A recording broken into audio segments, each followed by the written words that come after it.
étant donné que tu es démocrate et que tu es aussi prof d'histoire, je vais te poser une question simple, plutôt marrante. Enfin, c'est surtout un joke. Hein. Oui. D'accord, au moins on est averti.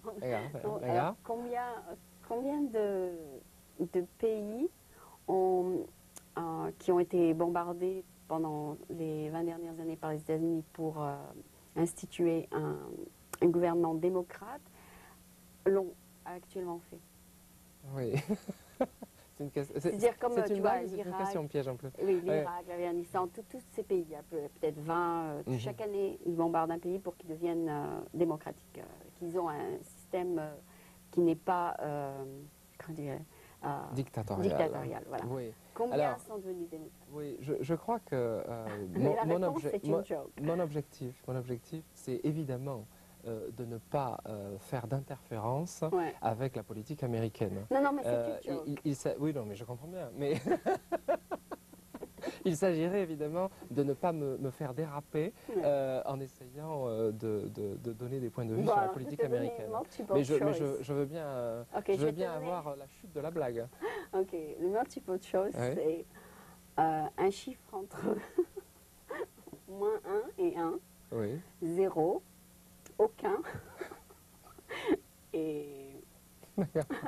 C'est-à-dire, aucun n'a réussi à devenir démocrate. D'accord. Malgré qu'ils ont été bombardés, occupés et qu'il y a eu l'intervention des États-Unis. Donc le multiple choice, quel que soit le multiple choice, c'était 0, 0, 0. Oui, alors effectivement, c'est une blague.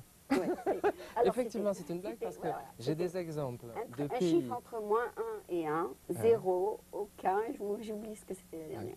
Mais alors, c'est pour montrer que quel que soit le choix que tu prends, c'est 0. D'accord. C'est une blague anti-américaine que je comprends bien, mais ce n'est qu'une blague. Non, c'est aussi historique. Non. Il n'y a aucun pays qui est devenu démocrate. Est-ce que le professeur d'histoire que je suis peut s'inscrire en faux contre cette affirmation? Ok, vas-y. Mais cite-moi un pays qui est devenu démocrate. Mais sans aucune espèce de difficulté. Okay. Les Américains, pendant la Deuxième Guerre mondiale, ont procédé au bombardement de l'Allemagne nazie et ont ensuite occupé l'Allemagne. Et comme nous savons tous, la République fédérale d'Allemagne, après le bombardement et l'occupation des Américains, est devenue une démocratie. Ok. Alors ça doit être peut-être que les 20 dernières années. Alors. Ah bah oui, peut-être. On peut épiloguer sur les chiffres que l'on choisit. Cela dit, je crois qu'un des objectifs justement du CSFE et des délégués, c'est de favoriser une meilleure compréhension des positions politiques françaises et américaines, d'être à même d'amener à Paris un point de vue des communautés expatriées françaises aux États-Unis et d'essayer justement par cette présence à caractère politique de favoriser une meilleure entente entre les deux pays. Et pour donner un exemple sur les dernières 20 années, je crois que par exemple l'intervention des États-Unis dans l'ancienne Yougoslavie, la volonté de démocratiser la Bosnie, la volonté d'empêcher les génocides que l'on sait, a montré par exemple une volonté des Américains d'avoir une intervention militaire avec un souci de démocratisation dans l'ex-Yougoslavie. Ça a marché? Ça va marcher? Je dis que c'est en cours, je ne dis pas que ça a marché ou que c'est un succès, je dis que c'est en cours. Mais bien sûr, on peut épiloguer ou se poser des questions. La liste des pays qui ont été bombardés chaque année depuis les dernières 20 années. Bien sûr, je ne dis pas que ce soit un succès systématique ou que ce soit un succès en Irak ou ailleurs. C'est vrai qu'avec l'Allemagne, ça a marché. Voilà, mais je crois qu'il faut relativiser les choses. J'ai le sentiment que nous sommes dans une période où il y a une tendance aux États-Unis à caricaturer et à avoir des positions anti-françaises, et qu'il y a de la même façon en France une tendance à caricaturer et à avoir des positions anti-américaines.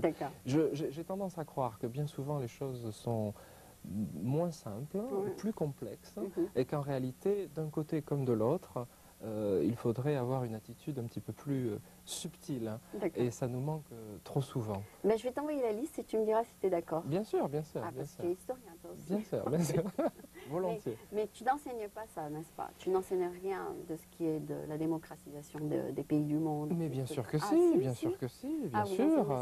Là, par exemple, cette année, avec mes élèves de première, nous avons étudié, c'est au programme d'histoire, du 19e siècle jusqu'aux années 30, les pays l'évolution et les progrès de la démocratie en Europe occidentale, par exemple, au 19e siècle. Ah, c'est bien. L'avancée de l'idée démocratique.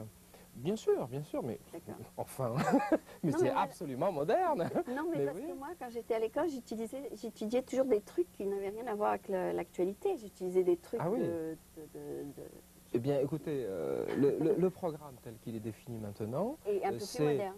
Oui, il y a une volonté de la 6e à la terminale d'étudier le processus historique de l'Antiquité à nos jours. Et les élèves de terminale aujourd'hui qui préparent le baccalauréat, eh bien, ont au programme l'actualité depuis la Deuxième Guerre mondiale, la guerre froide, la chute du mur de Berlin et des questions tout à fait contemporaines. Ah oui, oui, absolument. Non, non, c'est... Et comment tu vois, par exemple, ta fonction de président? Est-ce que tu penses que ça va influencer un peu ce qui va se passer, ou est-ce que tu as des buts? Est-ce que tu as des goals ou des objectifs en tant que président? Alors, en tant que président ou en tant que délégué conseiller? Je suppose que c'est en tant que délégué conseiller. Oui, délégué, maintenant tu n'es plus président. C'est ça, je ne suis plus président de la DFE en tant que délégué ou conseiller. Dis-nous tes objectifs. Assurément. Il s'agit d'essayer de faire comprendre à Paris que les Français expatriés, et tout particulièrement ceux qui se trouvent ici, jouent un rôle fondamental pour maintenir la présence française ici, et que leurs préoccupations doivent être entendues à Paris. Alors, je donne quelques objectifs simples.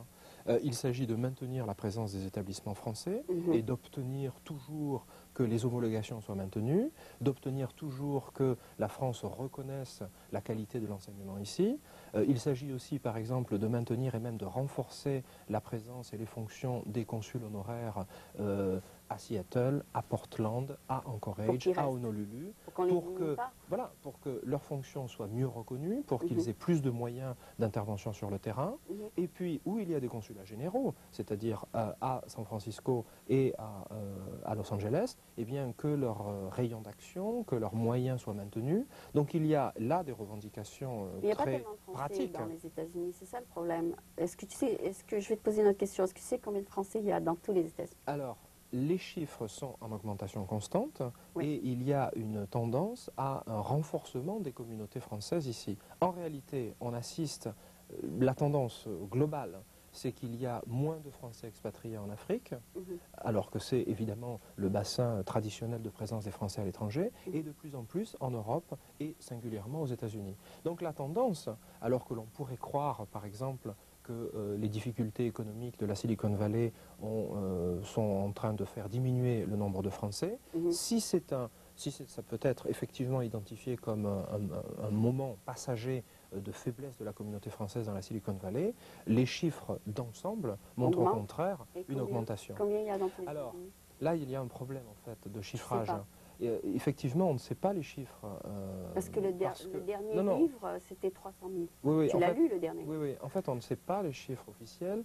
Pardon, on sait les chiffres officiels, mais on ne sait pas les chiffres réels, parce que beaucoup de Français ne s'inscrivent pas dans les consulats. Et toi, beaucoup de Français. Qu'est-ce que tu penses? Ah ben, ici, c'est en centaines de milliers, bien sûr. Ah oui? Ah oui, oui, oui. Il y a une centaine de milliers dans la baie. Alors, ça, c'est à discuter. Hein. On pourrait parler de dizaines de milliers, entre des dizaines de milliers et des centaines de milliers. Voilà. Il y a un débat. Il y a un débat parce que beaucoup de Français, même en situation régulière, ne s'inscrivent pas nécessairement au consulat. Donc, il y a un moyen de vérifier. Et puis ensuite, il y a de très nombreux Français qui sont en situation irrégulière.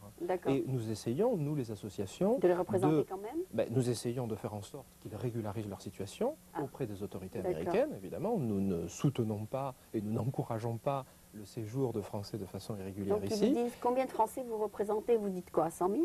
Alors, je suis très prudent sur les chiffres pour les raisons que je viens d'évoquer. Oui, mais est-ce que tu peux leur dire? On peut dire ça. On peut dire je représente 100 000. Disons que ce que nous essayons de faire, c'est Couvreux, qui est... Je ne connais pas non plus. Bon, Monsieur Couvreux a été délégué peu de temps parce qu'il remplaçait...